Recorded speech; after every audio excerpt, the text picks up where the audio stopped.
برا گمان، برا گمان یہ بھی برے اخلاق میں سے ہے۔ قال تعالی، اللہ تعالیٰ فرماتا ہے، یا ایھا الذین آمنوا اجتنبوا کثیرا من الظن ان بعض الظن اسم، اے ایمان والو یہ ظنون اور گمان اپنے اندازے، ان میں سے بہت ساری چیزیں ایسی ہیں کہ جن سے بچا کرو، بہت زیادہ گمان سے بچو۔ ان بعض الظن اثم، کیونکہ بہت سے گمان وہ صرف گمان نہیں ہوتے بلکہ وہ گناہ ہوتے ہیں، ٹھیک ہے؟ تو انسان بعض اوقات جب اس کے اپنے اندر شر ہوتا ہے، وہ ہر ایک کے بارے میں شر ہی تصور کرتا ہے، وہ ہر ایک کے بارے میں برا ہی گمان کرتا ہے، ہر ایک کے بارے میں وہ بدترین سے بدترین جو پاسبلٹی ہوتی ہے اسی کو ازیوم کرتا ہے، ٹھیک ہے؟ اگر کسی بندے کے بارے میں 3 احتمالات ہیں کسی چیز میں، ہاں ایک جو ہے وہ بہتر ہے، ایک اس سے کم ہے اور ایک سب سے برا ہے، تو یہ اس کے بارے میں برا ترین جو احتمال ہے، پاسبلٹی ہے، وہی جو ہے وہ سوچے گا کہ ہاں یہی ہوا ہوگا، ایسا ہی ہوگا، ٹھیک ہے؟ تو یہ بدگمانی، دوسروں کے بارے میں برا ہی سمجھنا ہمیشہ یہ کوئی اچھی عادت نہیں ہے، یہ کوئی اچھی بات نہیں ہے، بلکہ کوشش حتی الامکان یہی ہونی چاہیے کہ مسلمان کے بارے میں آپ کوئی بہتر سے بہتر احتمال جو ہے اس پر معاملے کو محمول کریں، آپ یہی سمجھیں کہ کوئی بہتر چیز ہوگی، کوئی معاملہ، ہاں الا یہ کہ کسی معاملے میں بالکل یہ بات واضح ہو، ہاں تو پھر اس صورت میں معاملہ اور ہے، لیکن جب معاملہ گمان کا ہو تو تب انسان کو بہتر چیز پر جو ہے وہ محمول کرنا چاہیے۔ عن ابی ہریرہ رضی اللہ عنہ عن النبی صلی اللہ علیہ وسلم قال، سیدنا ابو ہریرہ رضی اللہ عنہ سے روایت ہے کہ نبی کریم صلی اللہ علیہ وسلم نے فرمایا، ایاکم والظن، اپنے آپ کو بچو کس سے؟ گمان سے، کیونکہ فإن الظن اکذب الحدیث، یہ گمان جھوٹی ترین بات ہوتی ہے، مطلب اس کی کوئی حقیقت نہیں ہوتی، اور ایسا بہت مرتبہ ہوتا ہے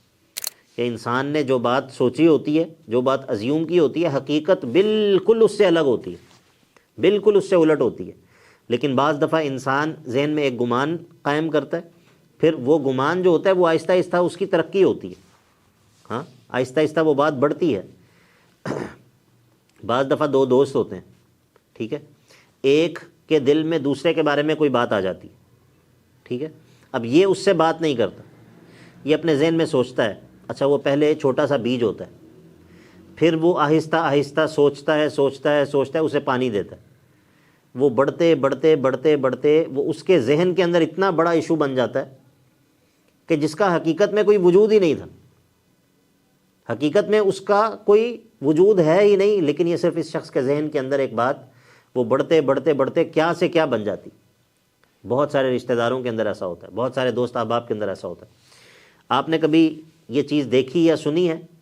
کہ کئی عرصے سے رشتہ دار جو ایک دوسرے سے بات نہیں کر رہے ہوتے، جب وہ پہلی مرتبہ ملتے ہیں تو ملتے ہی کہتے ہیں کہ لو جی بس اب جو ہے وہ آپ آ گئے تو اب معاملہ جو ہے وہ ختم ہو گیا۔ ہاں اس طرح ہو جاتا ہے نا، پہلی ملاقات کے اوپر سارے گلے شکوے دھل جاتے ہیں۔ وہ کیسے دھل جاتے ہیں؟ اگر معاملہ اتنا سنجیدہ تھا تو اب کیسے ایک دم ختم ہو گیا؟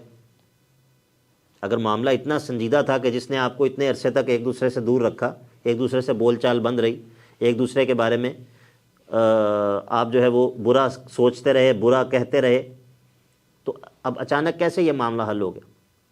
اس کی وجہ یہ ہوتی ہے کہ سوائے گمان کے اور کچھ بھی نہیں ہوتا، دونوں طرف سے ازمپشنز ہوتی ہیں، دونوں طرف سے عجیب قسم کی باتیں ہوتی ہیں۔ اس کے مقابلے میں ملاقات جو ہوتی ہے نا، ملاقات یہ بہت ساری چیزوں کو دھو دیتی ہے، بہت ساری چیزوں کو دھو دیتی ہے۔ آپ اس کا تجربہ کر کے دیکھیں، ٹھیک ہے؟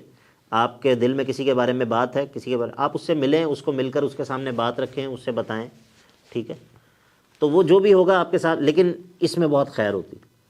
اس میں بہت خیر ہوتی ہے۔ تو اسی لیے انسان کو ہمیشہ کوشش یہ کرنی چاہیے کہ وہ کسی کے بارے میں اگر دل کے اندر کوئی خیال آئے،